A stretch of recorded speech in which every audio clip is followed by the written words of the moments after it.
Hey guys, welcome to the fourth episode of No Name Sports Talk. In this episode, we'll be talking about Super Bowl preview for next Sunday's game against the Buccaneers and Chiefs. We'll be also talking about the Jared Goff trade and what that means for maybe other players like Deshaun Watson and other available quarterbacks in this offseason. And I think we'll maybe some other stuff. It kind of depends how long it goes. But we hope you guys enjoy. All right, Sam, you want to get started? Yeah, so the big news yesterday was Matthew Stafford being traded to the Rams for Jared Goff, two first round picks, and a third round pick.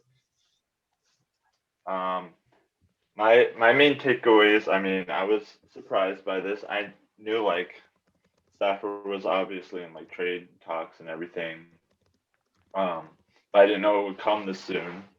And then also, my initial reaction was that I think Matthew Stafford can be really dangerous in this Rams offense. Um, I think I've said it before on here, but Sean McVay and coordinators like that are very valuable in that when paired with a good to average or above average QB or whatever, they can be really good. And then also with Stafford being like an average, maybe a little above average QB, um, he's pretty much put in a perfect situation because of that Sean McVay as the offensive coordinator or like the offense guy in Los Angeles, and some decent weapons. I don't know. That was my initial take. What are you guys' initial take? So I was shocked about I was more shocked about Matthew Stafford going to the Rams. I thought he had a great chance of being traded to the Colts. I thought the Colts made the most sense, I think, in that scheme and with the weapons and potential that is offered by the Colts.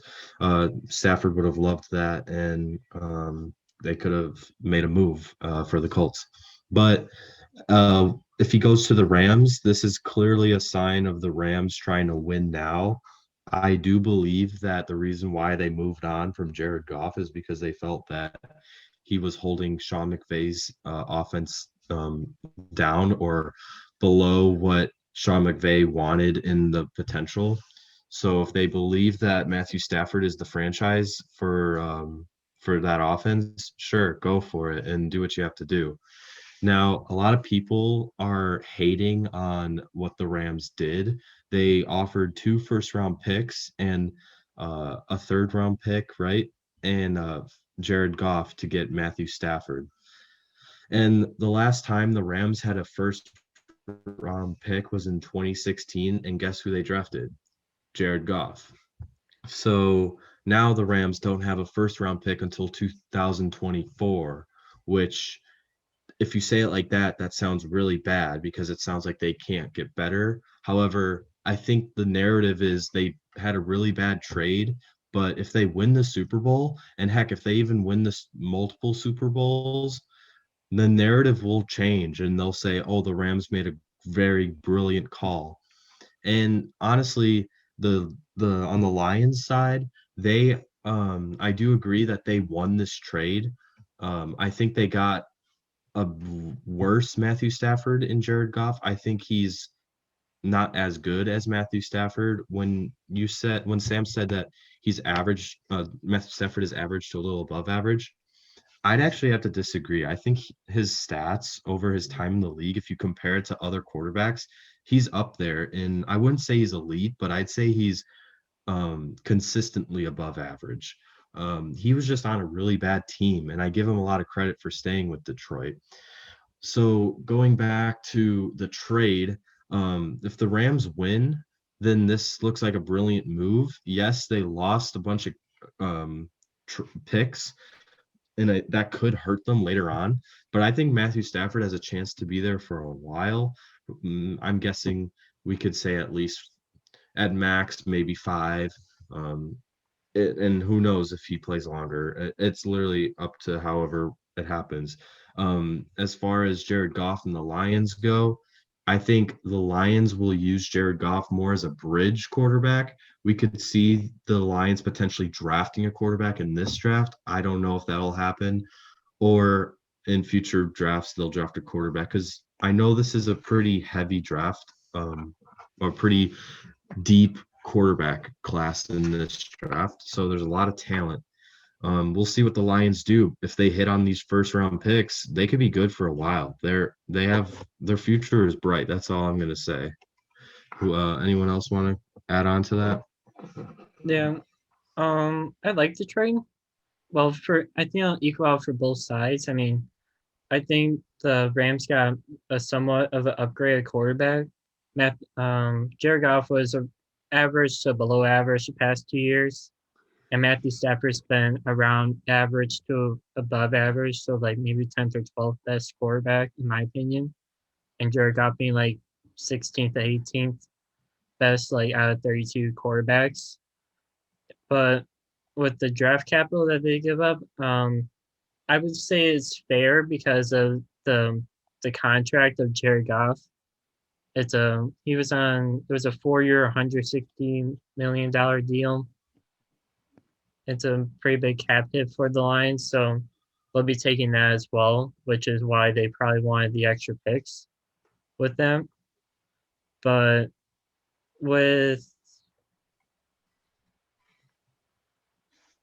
I would say it was a great trade for both sides, and that I think the Lions can do a lot with those draft picks.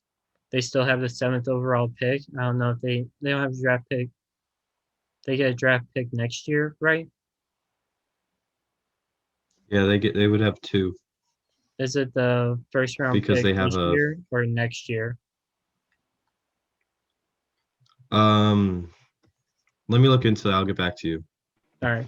Because it's the first round pick this year and next year. Yeah, it was 2022 and 2023. Oh, really? Oh, gotcha. Yeah. I want to add a little bit more. I saw on Twitter, I wish I knew who. I'll have to get better at this, but I saw on Twitter that the Lions had received 8 offers from different teams, and some of them had no first round picks and some of them had first round picks, but the Rams were the only team that had multiple first round picks in their offer.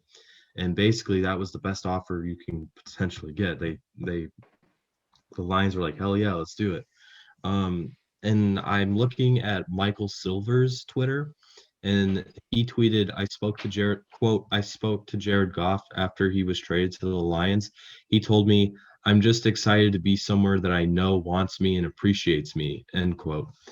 That's pretty interesting because I know there were times that Jared Goff and Sean McVay didn't get along, but if he's saying that he didn't feel wanted in LA, that's very interesting to me because he signed a 4-year extension, and since then things have kind of spiraled out of control. I wouldn't say out of control, but spiraled downwards since their Super Bowl, and since then he's just kind of been average. And I can't say this with 100% certainty, but I'm going to say it with about 98%. I think Jared Goff has peaked. I think we've seen his best years behind him, maybe in year 3 or year 4, which was the Super Bowl year. Since then, I just don't know what his mentality is for football.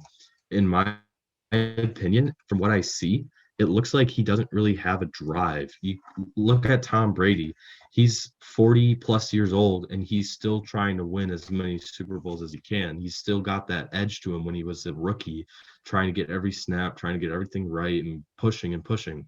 I don't know about you guys, but I don't feel that out of Jared Goff. I think now, obviously, I can't say what's going on in his head because I'm not Jared Goff, but from what it looks like, is he's acting like he knows he's not the worst quarterback and he knows he's not the best quarterback. But from what I can see, it doesn't look like he wants to be the best quarterback. It doesn't look like he wants to get better and better and better and really try to be the best quarterback in the league, which I feel like in order to be successful at that position, you got to have that. Um, I don't know. What do you guys think? Yeah, I think with his mentality, you've seen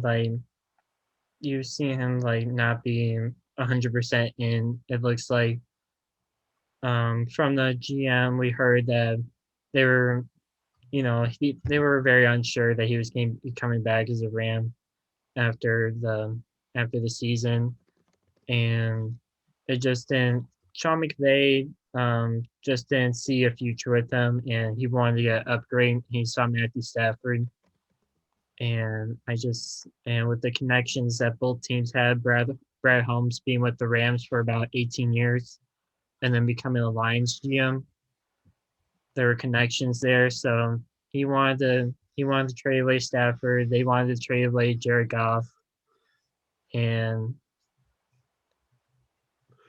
yeah, What do you think, Yeah. Sam? Yeah, so I kind of agree with you that okay, Stafford's definitely the better quarterback. Like Goff, his future doesn't look too bright, especially like going to a not very good team in the Lions and like not very good roster overall and like new coach. I mean, I don't know. It's a lot to like look at Jared Goff and be optimistic about. But I want to ask you guys this: what do you guys think? So I know, like Jacob, you said you think Stafford's a little bit above average, but Goff's is peaked or whatever. What do you guys think the difference is between the two right now? Like, Um, I I see a little bit more drive in Matthew Stafford. I see loyalty. I think he has a little bit more talent than Jared Goff. I think at his age, yes, he's not as mobile as he was, but I think he's tough. I think he can still move around. He knows offenses. He's a veteran. He knows how to read defenses. Um, I think he's got more years to go. Jared Goff, I think honestly, unless he drastically improves and drastically changes his mentality, um, I think he could just be a bridge quarterback for maybe the rest of his career. I'm gonna say that as confidently as I can. yeah. I think the main difference between Jared Goff and Matthew Stafford is definitely talent.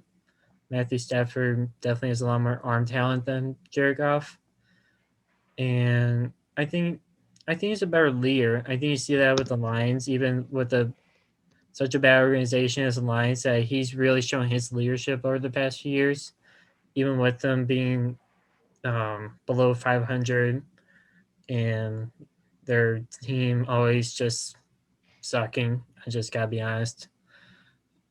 That you always see that Matthew Stafford's the one that's trying to step up for the team and making everybody better. And I think that with Jared Goff, it's been the opposite for like the past year or two. He hasn't been a leader. He hasn't stepped up very much. It's been mostly Sean McVay, and you've seen the veterans of the Rams start leaving. Brandon Cooks, Todd Gurley, and Jared Goff just he never, like I said, stepped up, and it just so I would have to agree with Jacob and loyalty, and Matthew Stafford's a lot tougher than Jared Goff, I okay, think. Um, so I'm gonna say this. This is a little outdated, but I think it's still pretty important. This article, Matthew Stafford turns 32. Here's how he ranks historically at that age, by Ridsden. This was written on February 7th, 2020, so a little outdated. But um, at 32, Matthew Stafford has thrown for 41,205 yards. This was obviously before this season. And they compared it to this quarterback, Peyton Manning. So uh, Stafford ranks second at that age when he threw 41,205 yards, second to Peyton Manning when he threw 41,626. And then for passing touchdowns, he's third, only behind Dan Marino and Peyton Manning. And he's first in completions and first in attempts and 17th in interceptions. So pretty good numbers. The only thing is he's been sacked six most times, 347 times. I think that can also attribute to why he might seem below average to slightly above average. Like Glenn has said, the team that he's played for has not really gotten better and helped him out, and I think the Rams can help him succeed more than the Lions. So I just wanted to bring that out.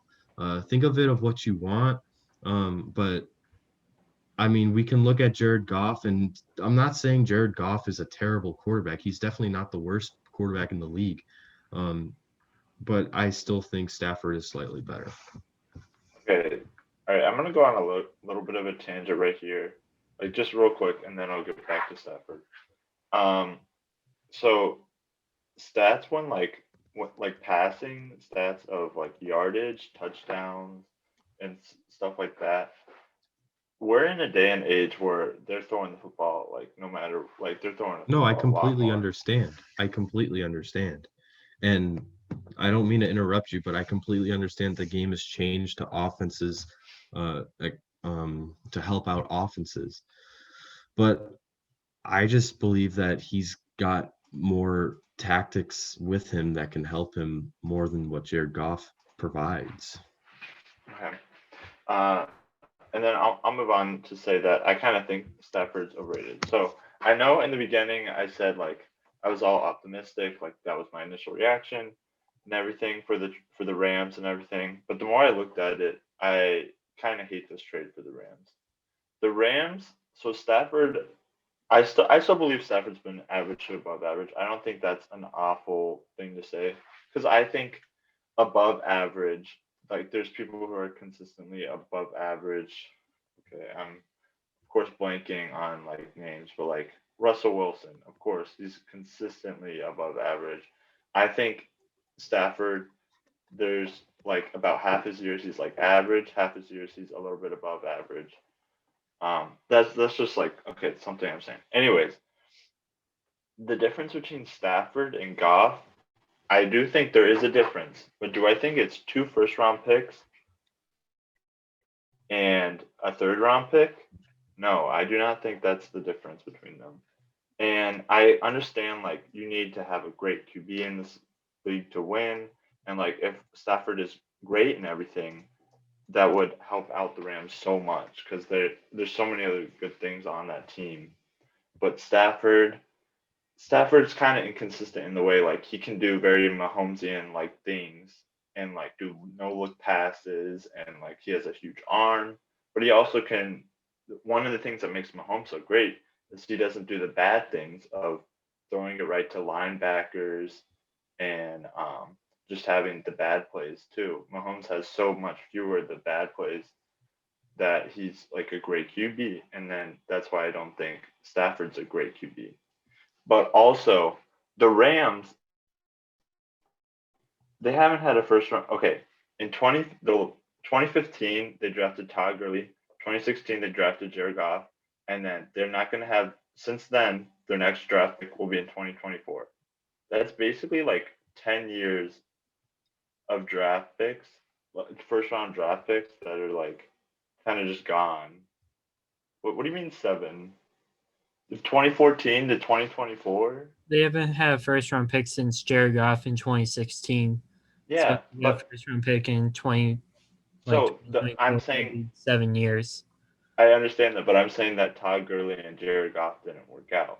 Like they weren't busts, but like Jared Goff, like I don't know. That's all I was saying. I know it's been like 8 years being. Anyways, the point I'm trying to make is I think the Rams are getting ahead of themselves and like, oh, we made it to the divisional round.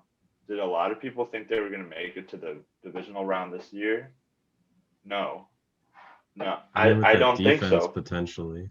Yeah, but the thing about defenses is it's not consistent year to year.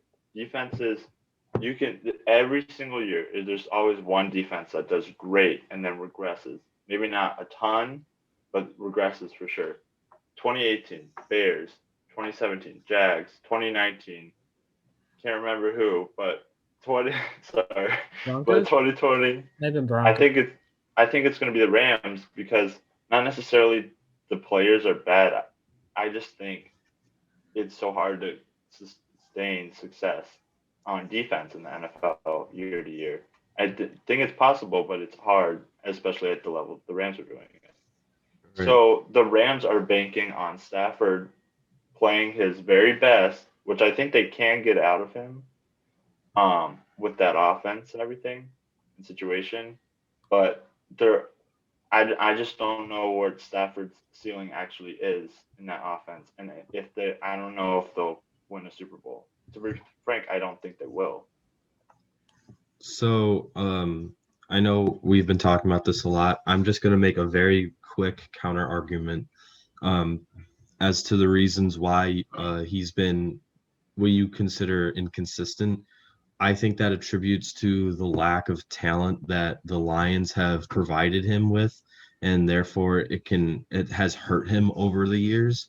And second, I don't think it's fair to compare Matthew Stafford to probably the best quarterback in the league right now, Patrick Mahomes. Yes, he does have a huge arm, but Patrick Mahomes obviously is always probably going to be better than him no matter what has happened. Obviously, Stafford is older, so he's probably already peaked, but I think it was just unfair to compare him to Mahomes. And I think the reason why he's been inconsistent at times is a tribute to the poor management of the Lions. So I think, um, and I'm going to go on to the Rams and the defense.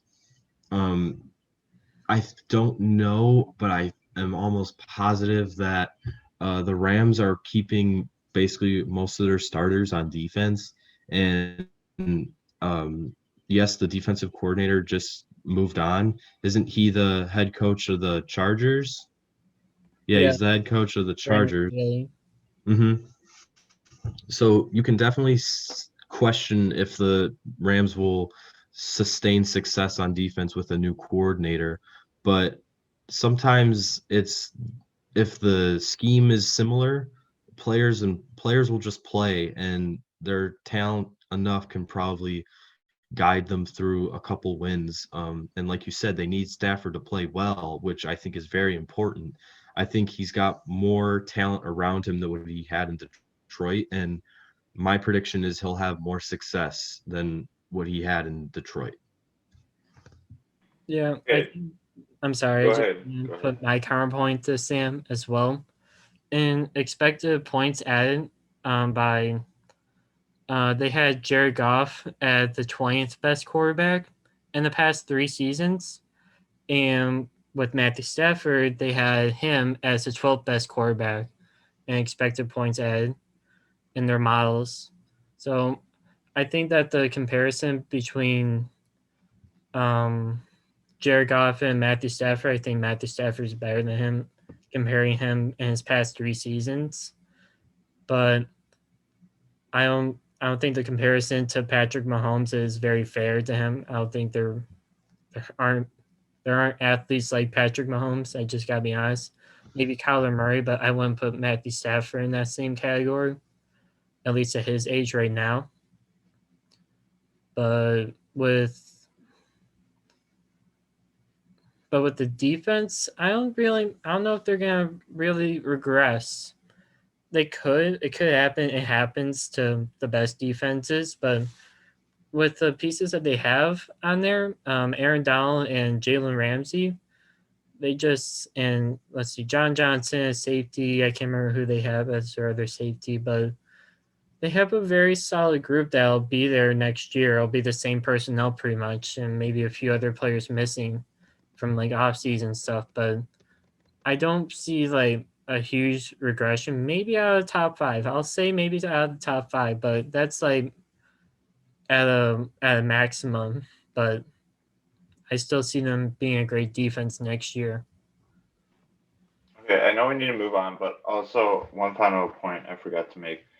Why I don't like this for the Rams is that if everything doesn't stay perfect, they don't have anywhere to go because they have players they're going to need to pay, and they're not going to have many great players for cheap because they've given away so many first round picks.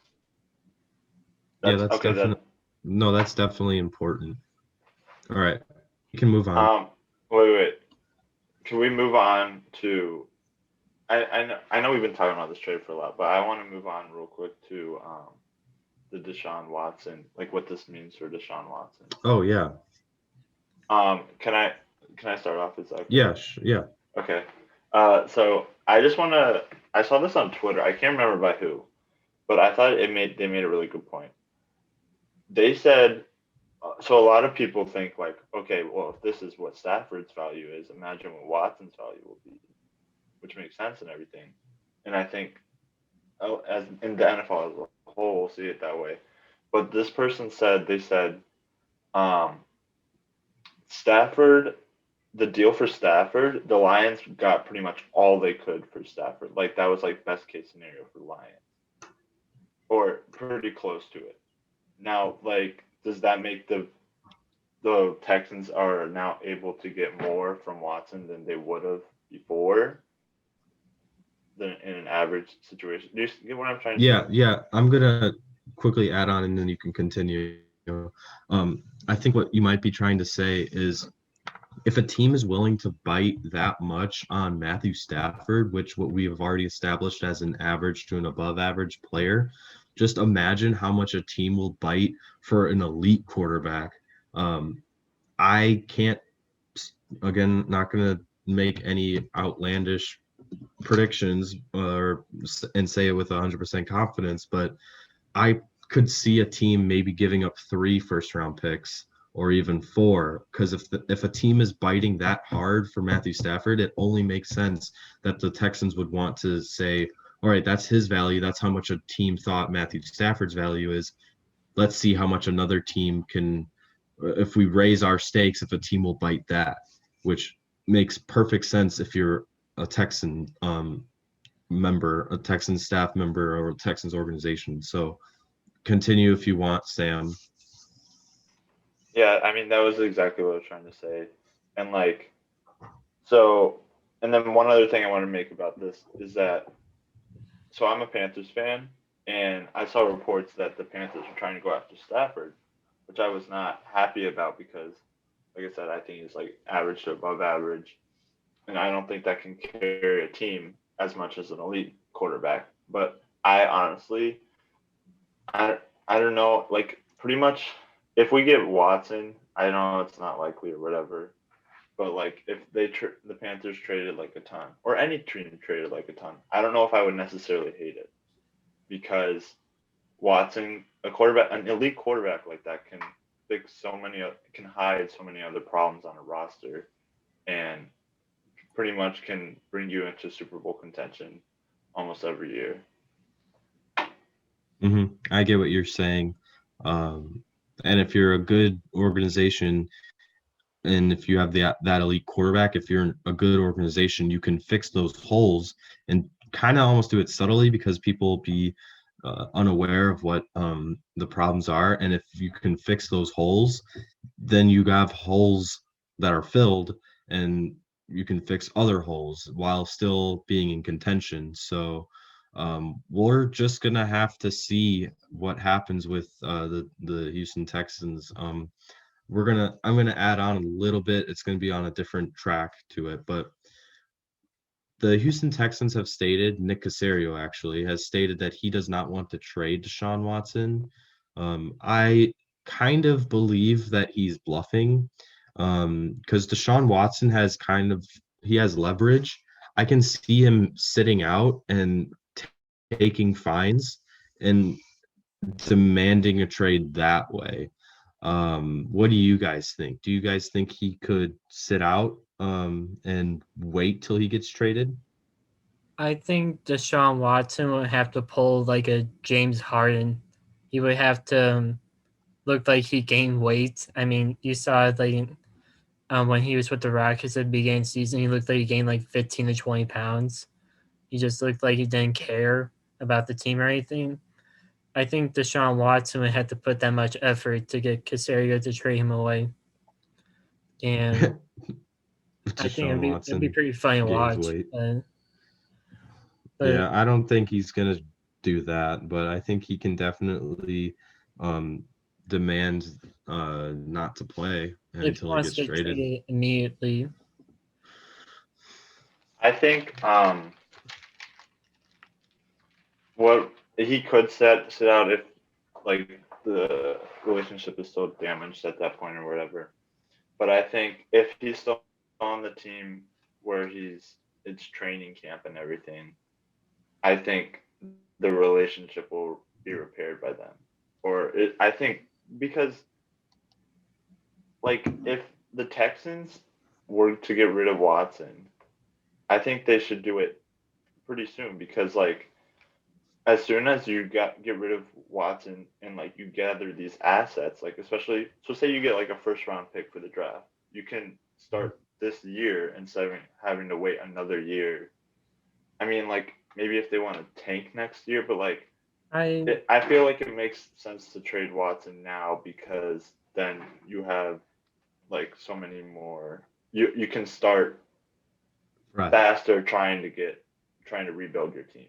Yeah, and I I've oh, heard that no, argument you're good. before, but with this draft, there's no combine. The only thing we have was the Senior Bowl from last week, and it's pretty much the draft this year is pretty much a lottery because you're going off film from some players from 2019, maybe 2018, maybe they're out for the 2019 season as well, and you're pretty much basing it off of old film.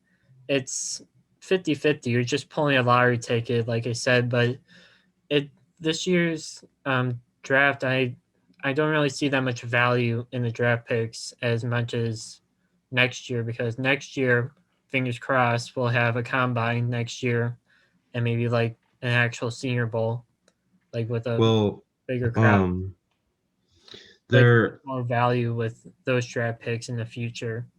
the NFL, yes, there is basically no in-person event for the combine. However, there are virtual events that you can do. So I believe that teams will interview the players and get to know them a little bit more. So that way they're a little bit more certain and maybe it's not a 50-50. Um, Going off of what Sam had said earlier about trading, getting what you can, I think Deshaun Watson going to the Jets is a very possible scenario because the Jets have a lot of first round picks. They have a lot to offer. Plus, the Jets, like what Sam has been saying, if you have an elite quarterback, it can hide holes. But I don't know exactly. Deshaun Watson would be kind of put in this almost the same spot as he was earlier. There's not really a lot of weapons in New York. It's a great market, but that doesn't really apply to on a football field what is going on. That more happens on the business. But Deshaun Watson would have to get a lot of weapons. They'd have to fix the line. I know they just drafted a left tackle and he's great. Mekhi Becton is great, but they have to get more receivers and better line. But if you're looking long term, that could be a very possible option for the Jets to get better because they'll have more picks to gain. They'll still have enough picks to, I believe, get that talent for Watson. Um, I mean, other teams, maybe I've heard Miami, but I don't know if that's gonna happen. I think it could be any team because I know there's been reports that like more than half the teams have reached out about him. Like, there could be so many teams that Yeah, could make a strong push. I think I think Watson. I think Watson to the 49ers would be a great thing too. sorry. Did you want to go or? I was just gonna make a comment about what you said with how there's like more uncertainty this year. I don't necessarily think that's because of combine. I think it's more. I agree. There's some uncertainty this year, for sure, than like in a normal draft. But I actually think so. For the combine, I know they're instead of the combine, they're like for the pro days. It's gonna be like more not intent, like more important. Like they'll be doing more combine-ish stuff there, if that makes sense. Like that's kind of viewed as their combine. Anyways, that's like a report I saw. But I think the uncertainty mainly comes with people sitting out this year or um, their team not playing that many games. I think honestly the less film makes it more uncertain. Like take a player like Trey Lance. Like Trey Lance coming into the season was like very promising and stuff, and I think he still is promising. But like he only played one game this season. Like I think it doesn't solve any questions. Like I don't think we Yeah. view him as any different than Yeah. going into the season. Exactly. With Trey Lance, I think people just gave him the what do you call it? Credit out of the doubt. I don't know exactly. That was one of the weirdest things I've ever seen in college football, where a conference allows one game. That was the weirdest thing I've ever seen. I don't judge Trey Lance on that one game, but you're completely right about the uncertainty because some of these guys, you don't know, are they 1-year wonders or are they studs that will produce multiple years of greatness. So I think there are more difficulties in this draft than prior drafts, and let's hope things get back to normal. Um, I don't know. We'll just have to see what happens. That's basically what 2020 and 2021 have all been about. Let's just wait and see what happens. Yeah, I agree with you guys on that. And I just want to go back to Deshaun Watson. My issue with him going to the Jets, even though I think it could be a viable spot for him, is he may not want to go there because of ownership. Deshaun Watson he's had issues with ownership, and I don't think he'll want to go to a team with um, teams with bad ownership like the Jets. They've had bad ownership for a while, but they're getting better now. And with the with Miami Dolphins, their ownership's been very iffy on many issues with players and letting them be themselves. And with the Bears their ownership is just their ownership's just not that well. Wow. Way to hit on my team. Okay. If everyone else is done, I want to say one quick thing before we move on to the supposedly main event of this podcast. But in regards to uncertainty with the draft, I think pretty much like this draft, there's a lot of uncertainty, more than normal. But I think people often view draft picks like, okay, well, okay, I don't know if this is gonna make much sense, but like, all right, this like, okay, Chase Young, all right, he's for sure gonna be good. This is what he's gonna be. They don't, I don't know. They view it like with a ceiling and floor a little bit, but I feel like people should view draft picks more as like opportunities, like chances at being good. So like when anyone drafts like a quarterback in the first round, I think they should be looking at the chance of them being great. Not necessarily. So like even if someone who's like average or whatever, like say Mac Jones or whatever, he might not have a super high ceiling or whatever, but I think you draft Mac Jones or really any quarterback because you want to get a great quarterback for the future. Okay, there's probably not going to be video of like what some of us are doing with our faces, but Glenn and Jacob are acting a little silly right now. But anyways, I'll talk about that more when we get into the off season. But Jake, would you like to introduce us to the main event? Well, I thought the main event was the Stafford trade, but yeah, I can do that. We're talking about Super Bowl. Yay. Super Bowl versus the Buccaneers and the Chiefs. I think this game could be an offensive performance if the Buccaneers' defense step up, they could maybe hold down the Chiefs, but I don't think that's very possible. We saw what happened in the regular season, and I'm going to pull up that game on my laptop, but I just remember it being a game of Tyreek Hill dominating against the Bucks and the Chiefs. I mean the Bucks. I don't know why I said the Chiefs. um, this this game is going to possibly be a blowout or it could be very interesting. Let me know what you guys think.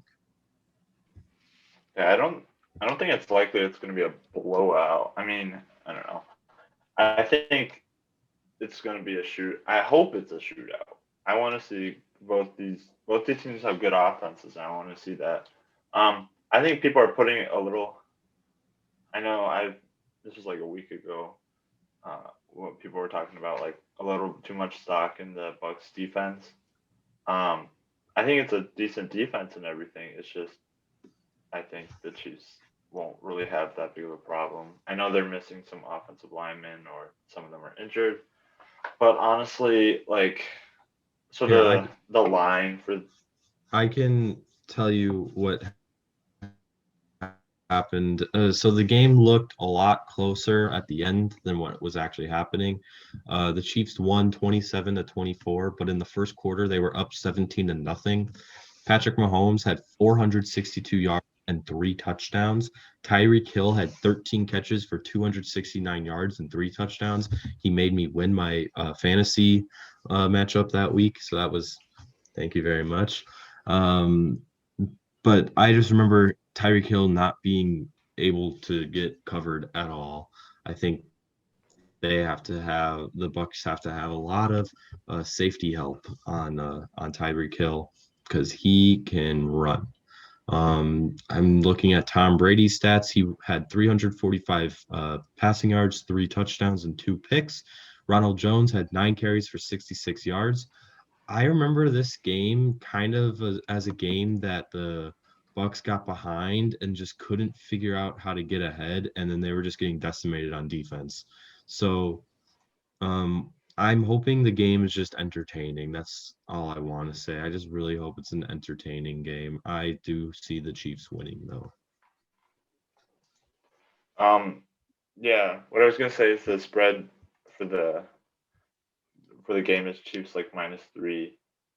And yeah, I think honestly if I had to bet on this game, I know we're all like underage or whatever. But I'd bet the Chiefs. I don't know. I just think you shouldn't bet against the Chiefs right now. Um, with Patrick Mahomes and everything. I know the people are like, well, they got Tom Brady on the other team.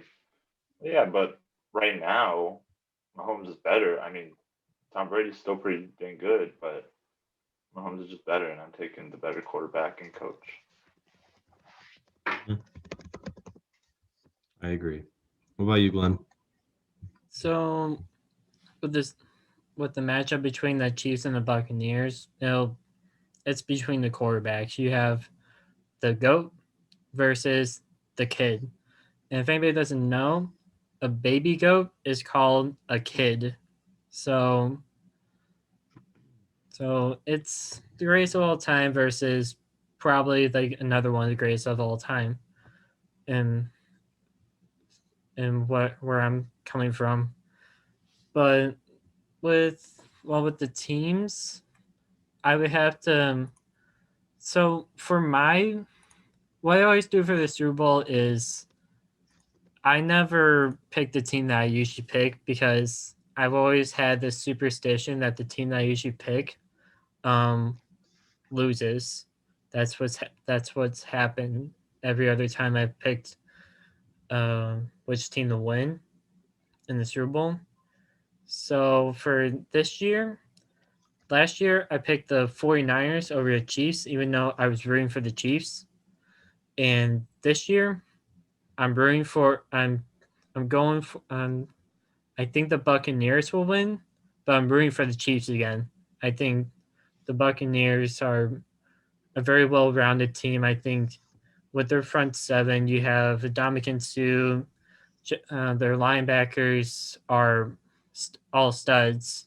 You have Levante David, you have Devin White, and you have Shaq Barrett and JPP at outside linebacker as well.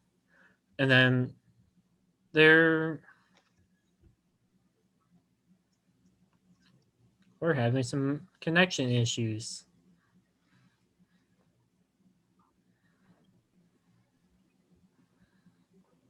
Okay.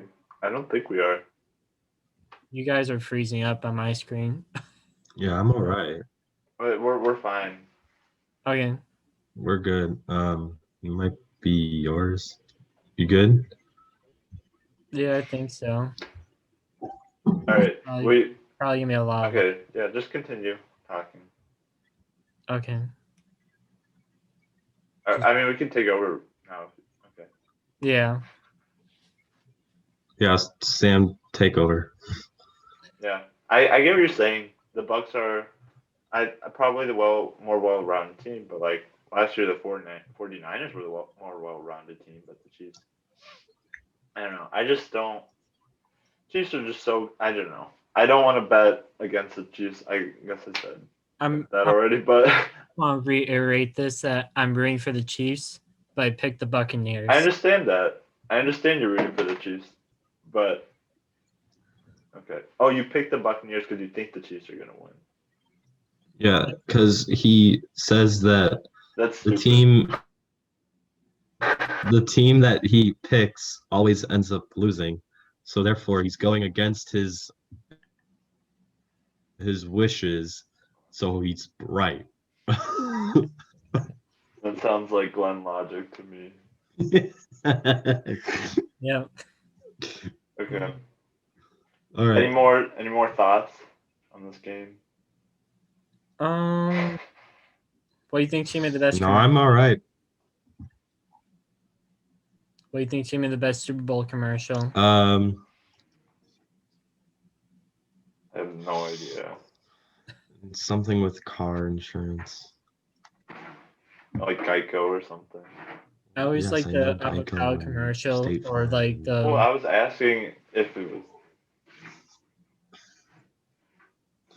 I don't know, Okay. but I was like, I'm excited to see the commercials. Yay! So one reason I watch the Super Bowl just to see the commercials. Yeah, and the halftime show. Oh wait, Yeah. I get to see the weekend. Sponsored by Pepsi. Also, I wouldn't be winning. I wouldn't be against it or not. But if you're a sponsor, we can always use money. So I'm being a sellout right now.